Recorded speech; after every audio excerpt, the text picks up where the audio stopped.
Thank you for joining us. This is Happiness, a Sceptics Guide with chartered psychologist and author Dr. Gary Wood and professional skeptic and self-help abuser Paul Flower. In short bursts, we blow the froth off popular psychology to sift the science from the snake oil, to find the things that could actually make you happier. What more can I say? On with the pursuit of happiness in all its forms. On today's episode, we are discussing happiness versus meaning, which gives me the ideal opportunity to ask my guest, Dr. Gary Wood, what does it all mean?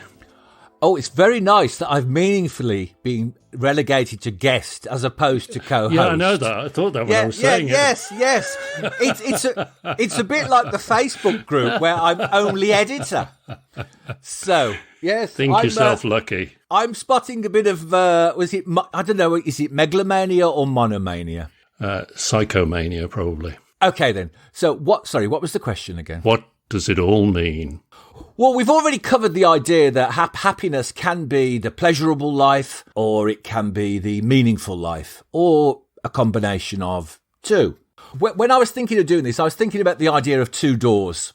And would you walk through the happiness door, or would you walk through the meaningful door? Which would it be? Sorry, you are paying attention, aren't you? No, I've got some building noise out in the background. That's what I was kind of slightly worried about, whether that's going to feed through or not. So the doors, I think, potentially I'd walk through the Jim Morrison door, but failing that, I'd be going for the happiness door. And I think you'd be going through the other door, and perhaps never the twain shall meet.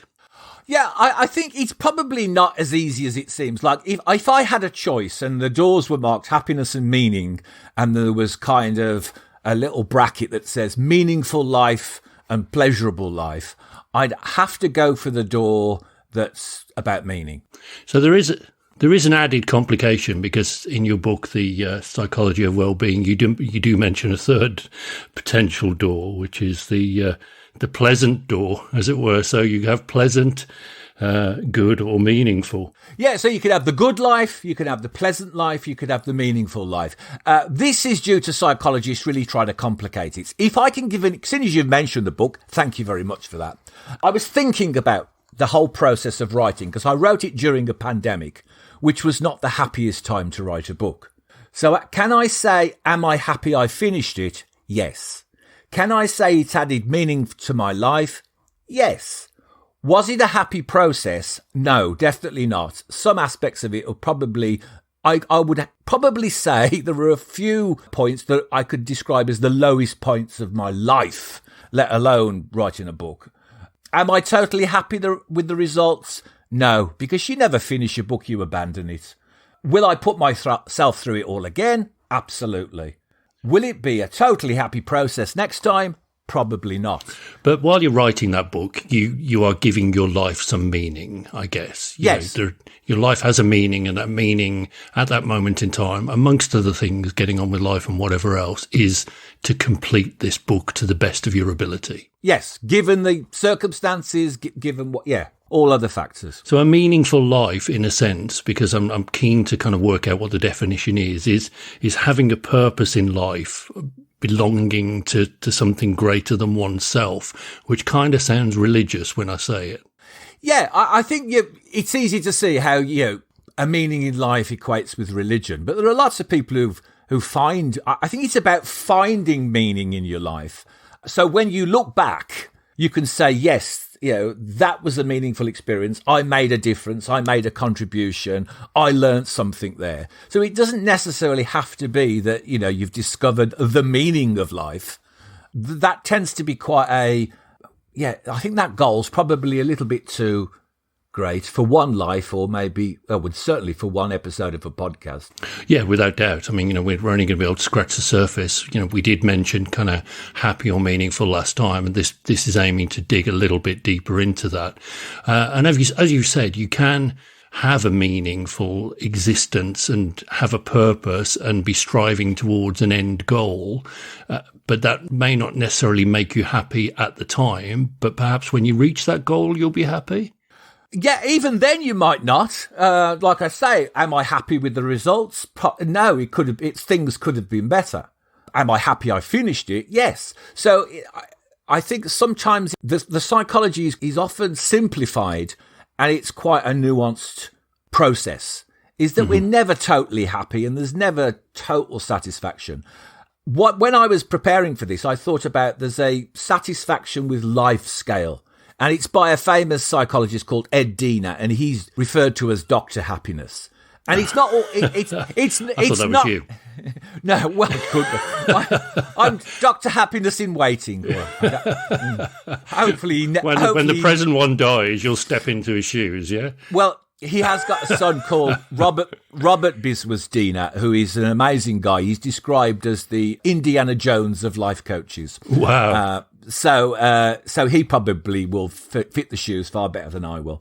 Right. There are just 5 questions in here. This gives you an idea about the satisfaction in life and how it hints on happiness and how it hints on meaning. So on a scale of 1 to 7, with 1 being totally disagree and 7 being agree, in most ways, my life is close to ideal.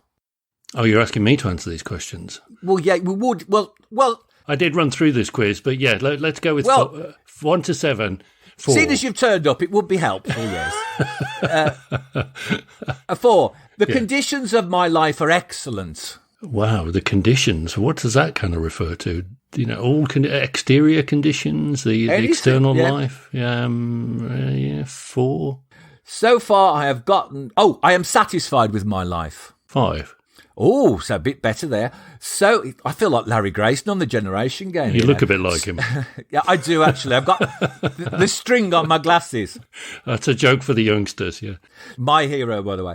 So far, I have gotten I have gotten the most important things I want from life. Yeah, 5. If I could live my life over, I would change almost nothing. Ooh, now you see, when I did this question originally, I thought this is the most difficult question, because if I could live my life over, I would change loads of stuff. I mean, not the fundamental things like meeting your life partner, having children, you know, buying houses, all that kind of stuff. But there's things about career and kind of the path that you take that, you know, I would change loads of that stuff. I'm not dissatisfied with the way it went, but, you know, I would definitely change stuff. So 3 on that. And it's interesting that there's a difference between being satisfied with something and having regrets. Yeah. So what you're saying is there are pretty much no regrets, but there could be tweaks. Absolutely. You know, there's things that I'm interested in now that I think, okay, if I'd known about this thing when I was 20, let's say, which is a very long time ago, when I'd known about this thing if I was 20, this is what I would have gone into and tried to do something with, because I find it really interesting. But I didn't even know about that particular thing, let's say, till I was, you know, in my late 40s. So, you know, it's tricky. This is sounding a bit ominous. What is that thing? No, it's actually behavioural psychology. I'm really interested in how people behave, and you know, that's part of the reason for doing this to a certain extent. You know, is to understand the behavioural patterns of people, which I find absolutely fascinating. So I think what we've got here is I think we've started to uncover how nuanced. I keep saying nuanced. I'm going to have to think of another word. How variegated the whole process is. And how sometimes contradictory it is. Yeah. So trying to get us all to say, are we happy? Is it a meaningful life? Is a little bit of it is a total academic exercise. So what was my score then? I mean, when I first did this, I got 23, which brought me out as slightly satisfied, which made me feel like, yes, you are slightly smug, you know, with your life. Oh, I was just going to work that in there. So, so how do you feel about being slightly satisfied with your life? I think it absolutely describes me within a few questions to within an inch of my life. That is probably where I would have put myself before it, had I known what the outcomes were what the outcomes were to choose from. You know, dissatisfied, moderately satisfied, slightly satisfied, extremely satisfied, or whatever they were. But it is a good test to take, I think, if you're interested in that kind of thing. But the other one you sent, the VIA one, is it? First of all, let's just say if people want to do the satisfaction with life scale, it's on Ed Diener's website. That's Ed Diener, spelled ED. DIENER.com. He's a fantastic psychologist and author, and all of the tests he gives are free to use as well. You just have to credit him. So if you mention them in books as well, you get to. He's very generous, and it's very thought-provoking. Anyway, the other one I sent you. We will put links to these on Twitter and on Facebook, of which you are an editor, and sort that out at some point. Yeah, I had noticed. Yes. When the episode is published to whichever podcast provider you prefer. Well, I might hold it ransom until I become an administrator. Oh, look at that silence! You can see a man who likes to cling on to power. Absolutely not. You're welcome to all of it. If you do everything and I do nothing, I'd be very happy with that. So yeah, this is the Institute of Character survey with, I think it's at VIA, is it? Yeah, it's called the VIA. It's Values in Action, Character Strengths. And the website is viacharacter.org, viacharacter.org. Now, this one is much more in-depth, although it does ask the same questions in a different way a couple of times, which is, a common thing in surveys. This one is many more questions, and you get a report at the end of it. So obviously I enjoyed that. Yep, we all have a report. There are 80-odd questions, and the reason, as you pointed out, is because they will ask a similar question in a slightly different way. And it's for what was called construct validity. So when you look at magazines, you see, that pretty much, you see a quiz, you say, yeah, that pretty much looks as though it's measuring what it purports to measure. That's face validity. In psychology, we need to make sure, so there are lots of checks done to make sure that we're actually measuring the construct we're claiming to measure. So anyway, that's all. That's the science bit. Yeah, just thought I'd throw that in there. Anyway, the theory behind this, it's based on Martin Seligman, and I think it was Christopher Peterson's book, or it might just be Martin Seligman, called Authentic Happiness. And the idea is if we can find out what our values are, and we can set goals to meet those values, then we will be more happy. And our life will become more meaningful as well. Okay. So that's where the happiness and the meaning cross over. So I say you get a report. It's called a VIA Character Strengths Profile, and it gives you your top 24 attributes. Or 24, I don't know why it's 24, but in order, I guess, of the way they come out of the survey, what your most important attribute is. The researchers identified 24 main character attributes. So your report will be 10, the top 10 of those 24, and those are the ones that we would work with. It's not saying you haven't got the other qualities, it's just saying the questionnaire has forced out these as being more important than others to you. I get it. So, what was your top one, by the way? My top one was honesty. Really? Did you tell the truth on this questionnaire? Yeah, very good, yes. It is. I have courage, I am honest, I speak the truth. Well, mine was kindness. Never. Yes, never in the world of God. Yes, so deliberately did I interject that slight. I think we've just totally undermined this whole survey. I've done this questionnaire, this survey, a number of times over the years, and what I find out is that you always end up with the top 12 values, and they kind of alternate. So the first time I did it, I forget what was top, probably love of learning or curiosity, and you certainly have that, and I would definitely say that that's one of your main characteristics because, I've never known anybody to kind of love a certificate more than you and to kind of... Oh, gotta love a certificate. Get involved in the whole learning process and, yes, what can I learn this week? There is no one your equal in that, I don't think. Well, thank you very much. Well, first of all, I have my 25 metres swimming badge. That's where it all started. Well, I got that when I was 37. I thought you have to sew that onto your Speedos. Well, yes, but don't sew it over the S. Right. So, I should tell you that I've set myself a goal. I didn't know I was going to do it. I'm trying to do the massive open online courses referred to as MOOCs. I started doing those in April, just because I found I was struggling to get back into reading. Well, there are hundreds of them, but Okay. I've set myself now a goal to do 52 in a year. Wow. So coming back to the character strengths profile, this, you do this survey in order to kind of find out what your main characteristics or your main strengths in character are. And then if you work to kind of maximize those top 12, let's say, that kind of helps you have a more meaningful and happy life. I'm thinking you previously would have been gaming this, because if you've seen the questions dozens of times before, you'll kind of know how to tweak your answer in a way to get the right results, I suppose. Well, yes, but it depends who you're lying to. Are you lying to yourself? And there's no point. So the thing is what if you're honest in the questionnaire, Which of course I am. Well, of course you are. You're number one. Indeed. Honest person. What am I? My honesty's at 5. It means, I've got standards, but, I'll let it slip. So if I was to ask you, what's your top 5? Honesty, judgment, humility, kindness, and fairness. So if you were to pick one of those and you were to set a goal this week, which one would you pick and what goal would you set? Small goal. Probably pick fairness. I think, I can be quick to judge. And as judgment is my number 2 characteristic, that probably kind of gives me that as well. I feel like I'm a good judge of character. However, I think because you're quick to judge, it sometimes, you sometimes judge people too quickly and unfairly. And that's because of the biases that we all have.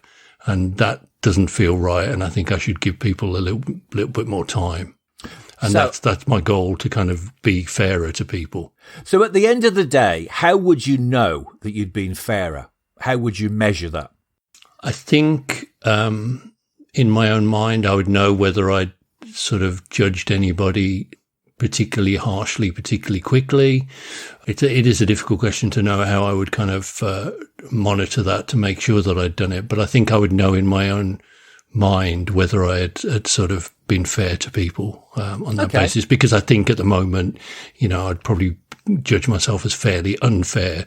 If I'm seeing somebody without a mask in a supermarket, I'm more likely to go and want to punch them out than ask them if they have particular health problems. Right then. So an easy way to measure it would be use a scale.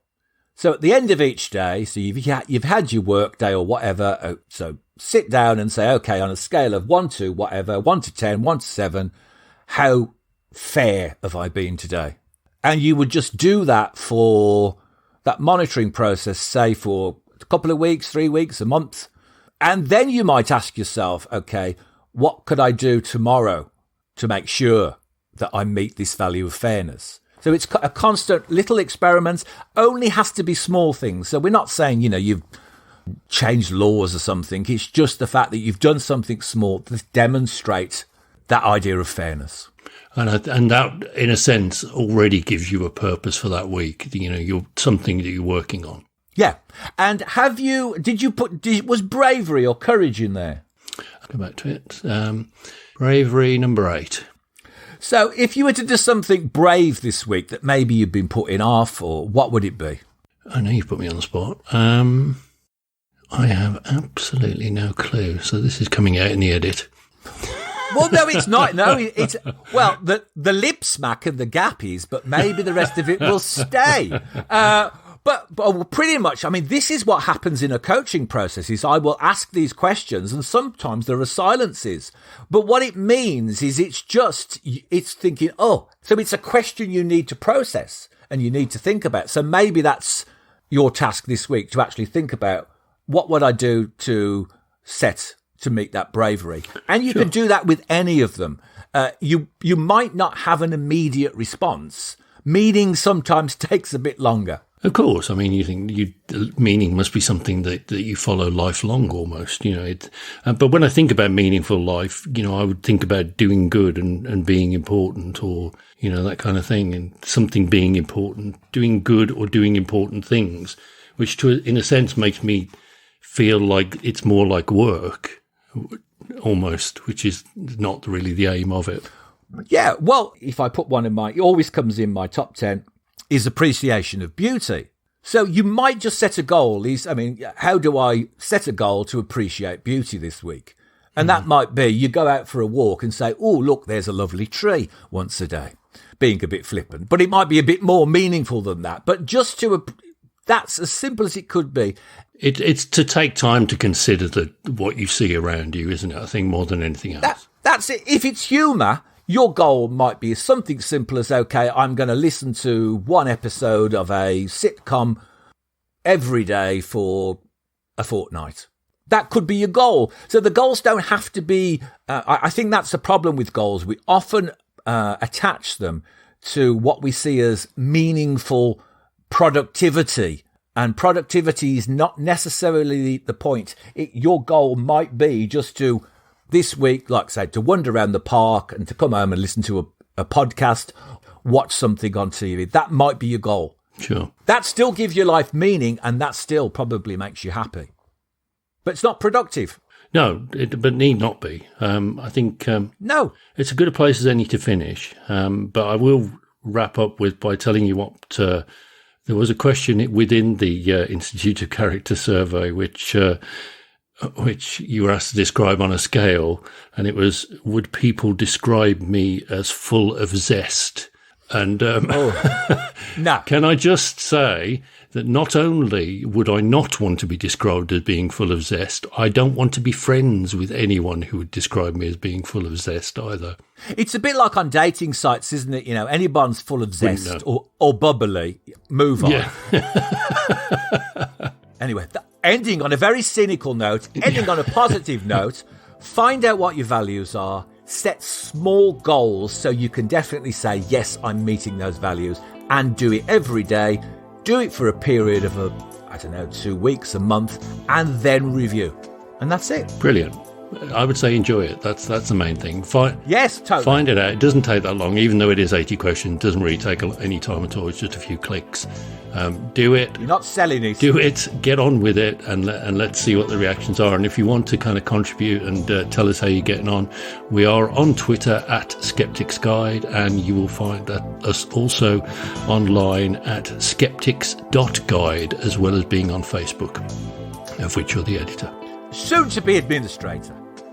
Thanks for joining us. This was and is Happiness, a Skeptic's Guide with Paul Flower and me, Gary Wood.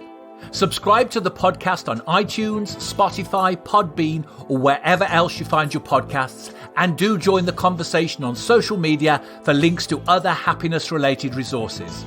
And if you've really enjoyed it, you can support the show at buymeacoffee.com/Skeptics Guide. He just has to have the last word. No, I don't.